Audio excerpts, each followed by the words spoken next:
அப்ப வந்து பாத்தீங்க அப்படின்னு சொன்னா இந்த மாதிரி வந்து வரும்போது இப்படி எல்லாம் இருந்து வந்தமே நாங்க, அதுதானே கேக்குறீங்க. அதுக்காகத்தான் இப்ப இதை வந்து நான் தேடுனேன். அப்ப தேடும் போதுதான் இது என்ன ஆகுது அப்படின்னு சொன்னா, மனம் வந்து சரியாச்சுன்னா உடல் சரியாகும். உடல் சரியா இருந்ததுன்னா வாழ்க்கை சரியா இருக்கு. அவ்வளவுதானே நம்ம வேலை. அப்படியே போய் தேவையில்லாம போய் போய் நம்ம மணிக்கணக்கா உட்கார்ந்து இருக்கணும். சரி, அந்த மணிக்கணக்கா உட்காராதுக்கு இதுக்கு ஏதாவது உடம்பு கிடாம ஏதாவது பண்றதுக்கு வாய்ப்பு இருக்குதான்னு எனக்கு வந்து இந்த சந்தேகம் எப்ப இருக்குது. இந்த 1.5 வருஷமா எனக்கு இருக்குது. ஒரு வருஷம் 1.5 வருஷமாவே என்கிட்ட இந்த சந்தேகம் இருக்குது. இதுக்கு ஏதாவது ஒரு விடிவு காலம் கிடைக்காதான்னு ஒவ்வொரு தடவையுமே நான் இதுல உட்காரும் போதெல்லாம் நான் கேட்பேன். அதுக்குதான் இப்ப ஒரு விடிவு காலம் நமக்கு கிடைச்சிருக்கு சார். எனக்கு இந்த கேள்வி இருந்தது மூலமாக நம்ம உடம்புக்கு டயர்ட் ஆகுது. ஐயாக்கிட்டே கேட்டிருக்கேன். வந்து பாடம் பண்ணும்போது கொஞ்சம் திடீர்னு தலைவலி, உடம்பு டயர்ட்னஸ் ஆகிடுது, வீக் ஆகிற மாதிரி இருந்தேன். அதை பார்த்துக்கலாம், அது அப்படிதான் இருக்கும் அப்படின்ற மாதிரி சொல்லுவாங்க. இது ஏற்கனவே வந்து நம்ம பிரம்மஸ்ரீ நித்யானந்தர் ஐயா பல வீடியோக்கள்லையும் சொல்லியிருக்காரு. அதையும் நான் ஃபாலோ பண்ணிக்குவேன். ஐயா சொல்ற சரிதான். இல்ல சாமி, அவர் வந்து இல்ல, அவர் அவ்வளவு ஸ்ட்ராங்கா சொல்லலைன்னா நம்மளும் நம்பி இருக்க மாட்டோம். அவர் என்ன இதுக்கு வராதீங்க, வந்தீங்கன்னா அவர் என்ன சொல்லி நமக்கு எல்லாம் கொடுத்திருக்கிறாரு. இதுக்கு வராதீங்க, வந்துட்டீங்கன்னா நீங்க என்ன வேணாலும் நடக்கும் இல்லைங்களா. அப்புறம் இதுல வந்து அவ்வளவு சீக்கிரம் நிக்கவும் முடியாதுன்னு இப்போ வரைக்கும் பாத்தீங்க அப்படின்னு சொன்னா அதுல அதை பத்தி நம்ம இனிமே பேசக்கூடாது இல்லைங்களா. அது பேச வேண்டிய அவசியமும் இல்லை. அதனாலதான் எனக்கு இந்த டவுட் இருந்துச்சு. அப்புறம் தான் இதுக்கு வந்து நம்ம ஆராய்ச்சி தேடி எடுக்கிற போதுதான் நமக்கு என்ன தேவை. இப்போதைக்கு மனம் நல்லா இருக்கணும், உடல் நல்லா இருக்கணும், நம்ம வாழ்வாதாரம் நல்லா இருக்கணும் இல்லைங்களா. இதுதான் நமக்கு முக்கியம். அதுக்குண்டான வழிவகை கிடைச்சிருக்கு. அதுவும் நம்ம பயணம் பண்ணிட்டு போவ. அடுத்து கொடுத்தது தப்பா இருக்குது, வந்தது தப்பா இருக்குது, போனது தப்பா இருக்குங்கிற ஆராய்ச்சி நமக்கு என்னத்துக்கு அப்படின்னு தான் சாமி இப்போ உங்களுக்கு வந்து இதை சொல்லி இருக்கிறேன். வேற என்ன உங்களுக்கு டவுட் கிளியரா இருக்குதா? வந்து 1 மணி நேரம் பண்ணா போதும். 3 மணி காலையில 3 மணில 4 மணி வரைக்கும் இது எப்பவுமே வந்து ஃபாலோ பண்றதால இடையில மாறும். அது உங்க பயணத்தை பொறுத்து, அது இப்ப சொல்ல முடியாது. இப்போ முதல் பாடம் வாங்கிட்டு முதல் பாடம் 1 மணி நேரம் பண்றோம். 2வது பாடம் அந்த எத்தனை பாயிண்ட் வாங்கிருக்கோமோ அதுக்கு அந்த மாதிரி பண்றோம். இப்போ சரியா 1 மணி நேரம் போகும்போது நம்ம முதல் பாடம் மட்டும்தான் பண்ணணுமா, இல்லை 2வது பாடத்தை சேர்த்து? அதை நான் உங்களுக்கு ரூம்குள்ள சொல்லுவேன், இங்க சொல்ல மாட்டேன். சரி சரி, தனியா சொல்லு. சரிங்களா. இப்போ 1 மணி நேரம் பண்றேன் அப்படின்னா முதல் பாடம் 1 மணி நேரம் பண்றேன். 2வது எதை வேணாலும் இப்ப பண்றீங்க சாமி. எல்லாம் உங்களுக்கு எந்த அளவுக்கு வாங்கிருக்கீங்களோ பண்றீங்க. இதெல்லாம் வந்து நாங்க ரூம்குள்ளதான் சொல்லணும், தவிர இங்க சொல்ல மாட்டோம். இதுக்கு எத்தனை பாடுபட்டு இங்க வேற அடிக்க எத்தனை பேர் இவங்கெல்லாம் இப்ப இத்தனை பேர் காலையில இருந்து அதே கதை பேசிட்டு இருக்கிறோமே நம்ம. இது வந்து இப்ப அப்படியே நீங்க வரல, இப்பதானே வந்தீங்க. பெரிய விஷயமே நடந்து இருக்குது. அதனால கொடுத்து வச்சாங்க நீங்கெல்லாம், உண்மையிலே கொடுத்து வச்சாங்க நீங்கெல்லாம். அப்படியே நீங்க சொன்னது உண்மைதான், 100% உண்மைதான். நமக்கு நல்ல மார்க் கிடைச்சிருக்கு, நல்ல வழி பறந்து இருக்குது நமக்கு. நம்ம அதுல பயணம் பண்ணுவோம். சரிங்களா சாமி? சாமி நல்லா போதா, நல்லா போலையா, ஸ்லோவா போகுதா, ஃபாஸ்டா போகுதா? இல்ல, நீங்க விடுறீங்கிறதுக்குள்ள வேலை இல்ல. அது விடுற மாதிரி நீங்க விடுற மாதிரி இருந்து அதையே உங்களை வந்து தெரிஞ்சுச்சு. இப்ப நான் தான் சொல்றேன் மேல சாமி. இப்ப நம்ம சாமி சொல்லுவாரு, நீ 1 அடி எடுத்து வச்சுன்னா அவன் 2 அடி எடுத்து வைப்பானப்பா, ஒழுக்கமா இருந்தேன்னு இல்லைங்களா. இப்ப நம்ம இங்க என்ன சொல்றோம், மனித நேயமும் ஒழுக்கத்தையும் உயிர்னு நீ நினைச்சிட்டீன்னா அங்க கடவுளுக்கு வேலை இல்ல இல்லைங்களா. அப்ப அது கூட இன்னொன்னு சேர்த்த வேண்டியதா இருக்குது. இப்போ எது மனித நேயமும் ஒழுக்கமும், மாண்புள்ள ஒழுக்கமும் உயிரென நினைச்சீங்கன்னா அங்க ஆண்டவனுக்கு வேலை இல்லைன்னு சொன்னோமா.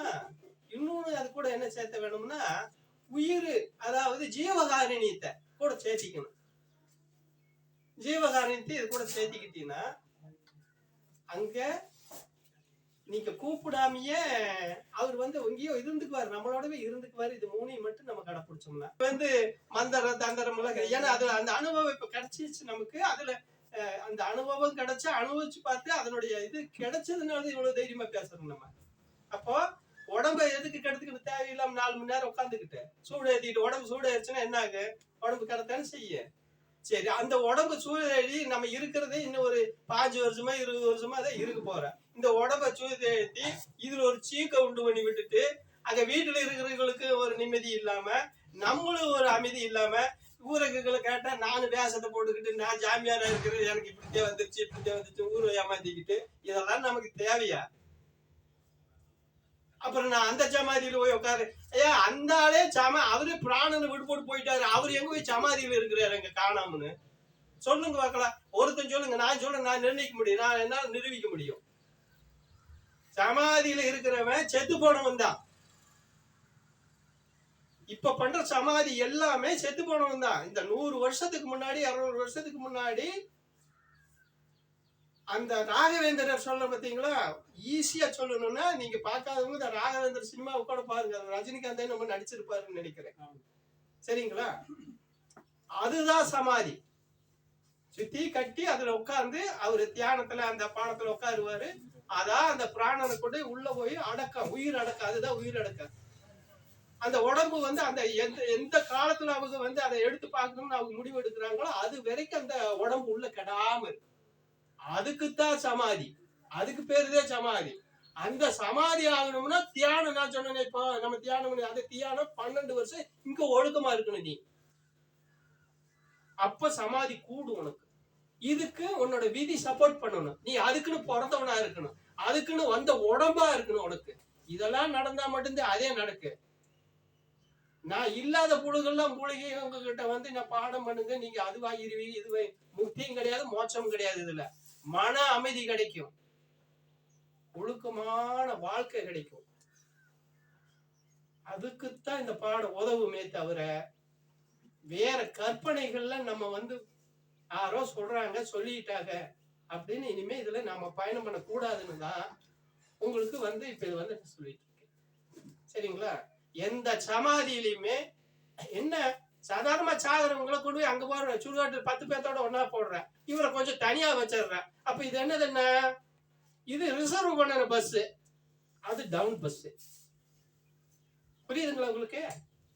ஆனா மொத்தத்துல எல்லாம் சேர்த்து போறவங்க தான், பிராணனை விட்டுறவங்க தான் எல்லாமே. அங்க சமாதியில ஏமனுக்கும் அந்த இது கிடையாதுன்னு உறுதியா சொல்ல முடியும். சரிங்களா சாமி? எந்த சமாதியா இருந்தாலும் உறுதியா சொல்லுவேன், எந்த சமாதியா இருந்தாலும் அவங்கனால எந்த இது நமக்கு பண்ண முடியாது, சப்போர்ட் பண்ணவே முடியாது. சப்போர்ட் பண்ணவே முடியாது. ஏன்னா இவங்க இறந்துடுறாங்களே, இங்க பிராணன் விட்டுறாங்களே இங்க. அப்ப இவங்க சமாதியானா இவங்க உயிரடக்கம் பண்ணணும். இவங்க போகும்போது இப்ப நான் இருக்கிறேன்னா நாளைக்கு எனக்கு சமாதி ஆகுமானா எனக்கு சமாதி நடக்காது. எப்படி நடக்கும்? ஒரு கால் எனக்கு அந்த வாய்ப்பு இருந்திருந்தா என்னை அறியாம நடக்கணும். நான் நினைச்சு செய்யக்கூடாது. சரிங்களா? இப்படித்தானே நடக்கணும். அப்ப அப்படி பார்த்தா நான் பிராணனை விட்டுட்டேன்னா என்ன வேணா தனியா வேணா நீங்க எப்படி சாமி இப்படி எல்லாம் இருந்தாரு. இப்ப எப்படி நம்ம வீட்டுல பெரியவங்க நல்ல இதா இருந்தவங்கன்னா அவங்களுக்கு சுடுகாட்டுல இப்ப எத்தனை சமாதி கட்டி வச்சிருக்கிறாங்க. கிருஷ்ணன் அத்தனை பேருமே சமாதி கட்டி வச்சிருக்கிறாங்க கிருஷ்ணகிரில எல்லாம், இல்லைங்களா? அது மாதிரி நம்மளும் அப்படிதான் பெரியவர்கள் ரொம்ப பாசமா ரொம்ப இதா இருந்து முக்கியமான ஆளுகளா இருந்தா நம்மளும் அந்த சுடுகாட்டுல நம்ம கட்டித்தானே வச்சிருக்கிறோம். அது மாதிரிதான் இங்க எனக்கு தனி இப்ப நான் இதா இருக்குன்னா ஐயா நம்ம சாமி அப்படிலாம் விட முடியும், நீங்களும் சேர்ந்து எனக்கு ஒரு இதை கட்டி அதில் வச்சீங்கன்னா வழிவிட்டு இருப்பீங்க. நான் நல்ல நிலையில அங்க இருந்திருந்தேன்னா அது உங்களுக்கு அந்த ஒரு வைப்ரேஷன் கிடைக்குமே தவிர அதை வச்சு நீங்க இந்த பாடத்துல ஒண்ணுமே பண்ண முடியாது, கொடுக்கவும் முடியாது. இது எடுத்து கொடுக்கறது மல்ல. ஏன்னா நான் வாங்கி வச்சது அங்க இருக்குது, அப்புறம் உங்களுக்கு எதை கொடுக்குது? எட்டர்க்கத்தானே கொடுக்கணும். நான் நல்லது செஞ்சு. இதுல இன்னொரு விஷயம் என்னன்னா, எந்த ஒரு சமாதா இருந்தாலும் எந்த ஒரு சமாதியா இருந்தாலும் அவங்க வாழ்ந்த வாழ்க்கையில உண்மை இருந்திருக்கணும். ஆன்மீகத்துல புரியுதுங்களா சாமி? உண்மை இருந்து உண்மையா வாழ்ந்திருந்தாங்கன்னா அவங்களுக்கு ஒரு சக்தி அங்க கிடைக்கிறதுக்கு வாய்ப்பு இருக்குது. இங்க பண்ணாதெல்லாம் மணி போட்டு போய் அங்க போய் படுத்துக்கிட்டு வந்தவனுக்கு எல்லாம் என்னத்தை கொடுப்பாங்க? அவங்க கிட்ட இருக்கிறத தூக்கி கொடுப்பாங்க. அவங்க என்ன செஞ்சுட்டு போனாங்களோ அதுதான் கொடுப்பாங்க. அப்புறம் அது உங்களுக்கு ஒட்டிக்கு. இது வந்து யாரு வேணாலும் என்ன வேணாலும் நினைச்சிட்டு இருக்கட்டும், எனக்கு அதை பத்தி கவலை இல்லை. புரியுதுங்களா உங்களுக்கு? பிராணனை நீங்க விடுற உன் உயிர் இங்கேயே போயிருது. வெறும் தக்கதான் இருக்குது இது. அதை கூட சமாதியில வச்சுக்கிட்டு சமாதி சமாதி சமாதி சமாதின்னு காசு வாங்கி தெரிஞ்சுன்னு எப்படி? ஊரை ஏமாத்திட்டு தெரிஞ்சுன்னு எப்படி? ஏன் சார்? இதுதான் என்னோட கேள்வி.